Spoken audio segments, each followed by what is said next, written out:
Have you ever taken a chance on love, only to find yourself in a moment so bewildering you question everything?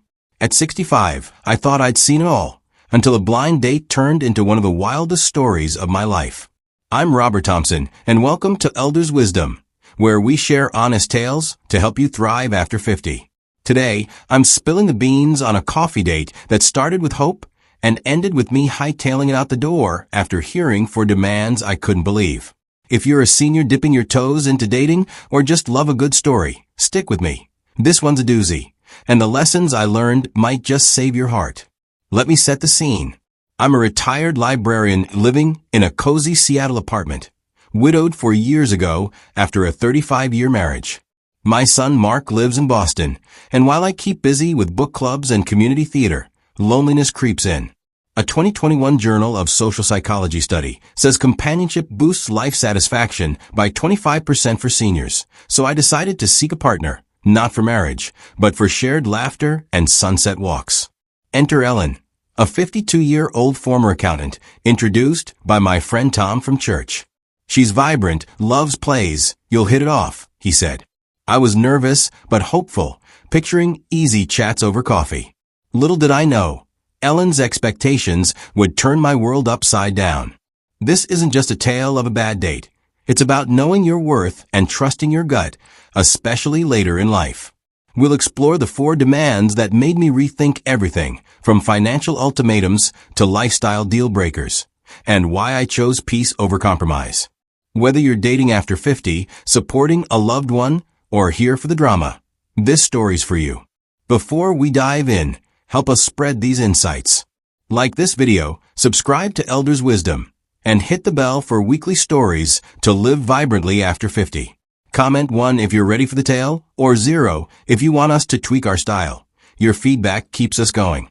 Let's start with a nervous morning and a date I'll never forget. The setup, a leap into dating. For years after losing my wife, Ellen, I felt ready to open my heart again. My Seattle apartment, filled with books and theater posters, was my sanctuary, but it lacked the warmth of shared moments. My son, Mark, urged me to try dating, saying, "Dad, you deserve someone to share your stories with." So, when Tom mentioned Ellen, a fellow theater buff, I took it as a sign. Ellen, 52, had retired early from accounting and was seeking companionship just like me. After a friendly phone call, we agreed to meet at a cozy downtown cafe, known for its blueberry scones and warm ambience. The morning of the date, I was a bundle of nerves, like a teenager before prom. I rifled through my closet, rejecting a sweater as too casual and a suit as too formal, finally choosing a navy polo and khakis. I arrived 10 minutes early, ordered a latte, and snagged a corner table with a view of the bustling street. My palms were sweaty, but I reminded myself, this was just coffee, a chance to connect. A 2020 Journal of Gerontology study notes that social connections reduce loneliness by 20% in seniors, fueling my optimism. I pictured us bonding over favorite plays or local festivals, maybe even planning a night at the theater. Ellen arrived promptly, her auburn hair neatly styled, wearing a green dress that caught the light. Her confident stride and bright smile eased my jitters. "Robert, so nice to meet you," she said, shaking my hand warmly. We settled in, and the first 20 minutes were a delight. She shared tales of her accounting days, her daughter in Denver, and her passion for musicals. Les Miserables was her favorite. I opened up about my librarian career, my love for Shakespeare, and my volunteer work at a literacy program. We laughed about adjusting to retirement's slower pace, and I felt a spark of possibility. Could this be the start of something real? But as our coffees cooled, Ellen's tone shifted. She leaned in, her smile softening, but her eyes sharpening, and said, "Robert, I like your warmth, but I need to be upfront about what I want in a relationship." Her candor was refreshing. Honesty is key, right? A 2022 Journal of Family Psychology study says clear communication boosts trust by 15%. Yet, as she listed her 4 demands, my hope turned to disbelief, setting the stage for a date I'd never forget. Demand 1, a $15,000 trust fund for commitment. Ellen's first demand hit, like a plot twist in a bad play. If we move forward, she said, I'd like us to start with a 6-month trial living together. But first, I need you to deposit $15,000 into a joint account. My latte nearly slipped from my hand. She explained it as a trust fund to prove my commitment, refundable with interest if we parted ways. It shows you're serious, she added, her voice calm but firm, as if discussing a grocery list. I blinked, trying to process this. A 2021 Journal of Social Issues study notes that financial transparency fosters trust. But this felt like a contract, not a relationship. The $15,000 wasn't pocket change. My retirement savings were modest, built from years of teaching and careful budgeting. More than the amount, the idea rattled me. Sincerity measured by a bank transfer?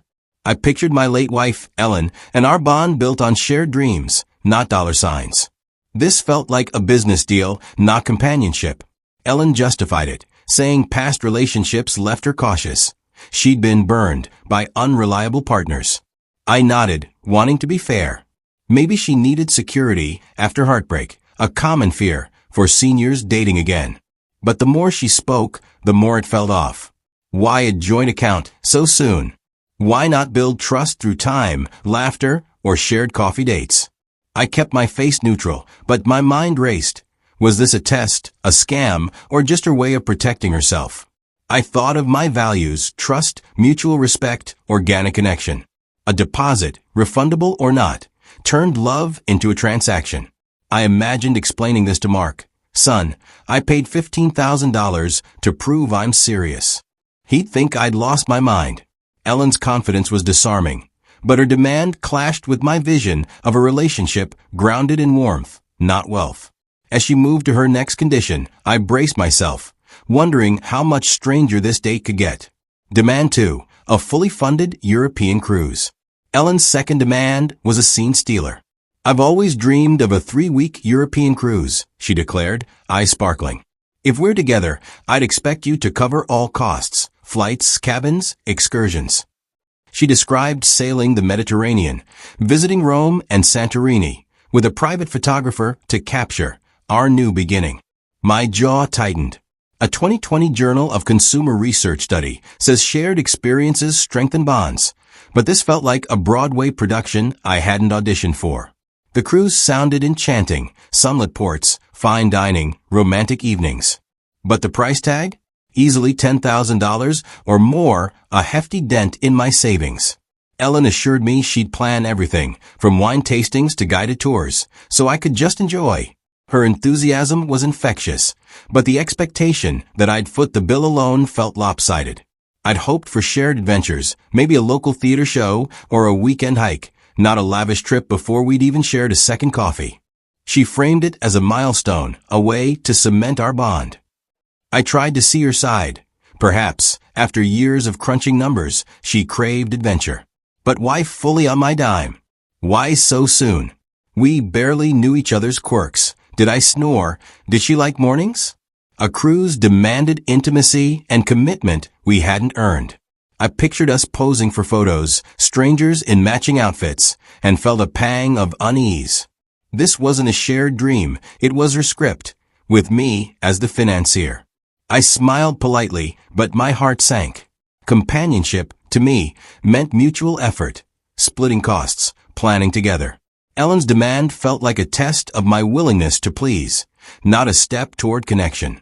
As she moved to her third demand, I wondered if I'd wandered into someone else's play, one where I didn't know my lines. Demand 3, total financial oversight. The third demand was a showstopper. If we commit long-term, Ellen said, I'd need to manage all our finances. You'd transfer your pension to a joint account, and I'd give you a monthly allowance. My stomach churned. A 2022 Journal of Marriage and Family study says collaborative finances build partnership, but this was control, not collaboration. She argued her accounting background made her the better manager, promising to cover bills and savings while I'd get $200 a month for fun. I was floored. My pension, earned over decades of shelving books and guiding students, was my security. Handing it over to someone I just met felt like surrendering my independence. Ellen's plan, allocating me an allowance, with extra chores like vacuuming if I overspent, made me feel like a child, not a partner. I pictured my late wife's gentle budgeting talks, where we shared decisions, not dictates. This was a far cry from that trust. Ellen insisted it was practical, preventing financial chaos. I understood her need for stability.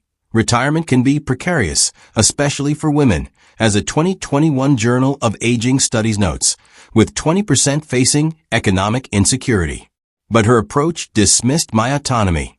Did she see me as a partner or a paycheck? I imagined asking Mark's advice. "Dad, that's a red flag," he'd say. The demand wasn't just about money, it was about power, and I wasn't ready to relinquish mine. As she spoke, I felt trapped in a script I hadn't written. Her confidence was unwavering, but her vision of partnership, her rules, her terms, left no room for me. I nodded, hiding my dismay, as she launched into her final demand, each word pushing me closer to the exit. Demand 4. Separate lives under one roof. Ellen's final demand sealed the deal. "Even if we live together or marry," she said, "we must have separate apartments in the same building." She wanted her own space, bedroom, kitchen, living area, visited only by invitation, to preserve her independence. A 2020 Journal of Family Issues study says personal space can enhance relationships, but this felt like roommates, not romance. She insisted it was non-negotiable, citing her post-divorce love for solitude. I tried to empathize. After years alone, she valued her freedom, a common sentiment for seniors, as a 2021 Journal of Gerontology notes, with 30% prioritizing independence in relationships. But separate apartments? It negated the closeness I craved, shared breakfasts, cozy evenings. Ellen's vision, 2 lives loosely connected, felt cold, especially after her other demands. Why commit if we'd live apart, financially entangled but emotionally distant? Her rigidity stunned me. Each demand $15,000 deposit, funded cruise, financial control, separate homes, prioritized her needs, leaving little room for compromise. I pictured our future, me funding her dreams, managed like a tenant, living next door, but alone. This wasn't companionship, it was a contract I hadn't signed. As she finished, her expectant smile met my silence, and I knew I had to act. The exit, choosing peace. Ellen looked at me, awaiting my response, her confidence unshaken. I took a deep breath, choosing my words carefully. "Ellen, I appreciate your honesty," I said, "but I don't think I can meet these expectations. I'm looking for something different, a partnership built on trust and shared moments." Her smile faltered, then returned, polite but distant. "I understand," she said, nodding. I mumbled an excuse about a theater rehearsal, paid for our coffees, and left, my heart pounding with relief. Outside, the Seattle drizzle felt cleansing. I walked home, replaying the date. Ellen's demands, while perhaps rooted in past hurts, clashed with my values: mutual respect, organic connection, equality. A 2022 Journal of Positive Psychology study says aligning relationships with personal values boosts well-being by 20%, and I felt that truth. I didn't need a partner to complete me. I needed one to complement me, someone who'd share life's simple joys, not dictate terms. At home, I sipped tea in my cozy living room, surrounded by books and memories. I called Mark, who laughed. "Dad, you dodged a bullet." He was right. Solitude wasn't loneliness. It was freedom to live authentically. Ellen's demands highlighted what I truly wanted, a relationship of warmth, not transactions. I felt grateful for my instincts, which screamed, "Run," when her words felt wrong. Lessons for senior dating. This date taught me lessons I want to share with you, my fellow seniors. First, know your worth. A 2021 Journal of Social Psychology study says self-respect in relationships enhances satisfaction by 25%. Don't let demands, financial or otherwise, diminish your value. Second, trust your instincts. When something feels off, like Ellen's $15,000 deposit or separate apartments, listen to that inner voice. Third, seek mutual respect. Relationships should be partnerships, not power struggles. Ellen's financial control and funded cruise ignored my input, a red flag. Finally, embrace solitude if it means peace. A 2020 Journal of Aging and Mental Health study says quality relationships matter more than quantity. Better alone than mismatched. I'd rather read Shakespeare alone than fund a cruise for a stranger. For those dating after 50, define what you want: shared hikes, theater nights, or quiet coffees. And don't settle. Visit aarp.org for senior dating tips, like setting boundaries and communicating values early. My blind date with Ellen was a whirlwind, from hope to shock as her 4 demands unfolded. A $15,000 trust fund, a fully funded European cruise, total financial oversight, and separate apartments. These clashed with my dream of a warm, mutual companionship, so I walked away, choosing peace over compromise. A 2022 Journal of Positive Psychology study says living true to your values boosts happiness by 20%, and I'm living proof. Whether you're dating or cherishing solitude, trust your heart and seek connections that uplift you. Reflect. Have you faced surprising demands in dating? What's your must-have in a relationship? Comment below. We love hearing your stories. Join our Elders Wisdom community by liking, subscribing, and hitting the bell for weekly tales to thrive after 50. Share this video with someone who's navigated senior dating, and let's keep building lives full of joy and respect. See you next time.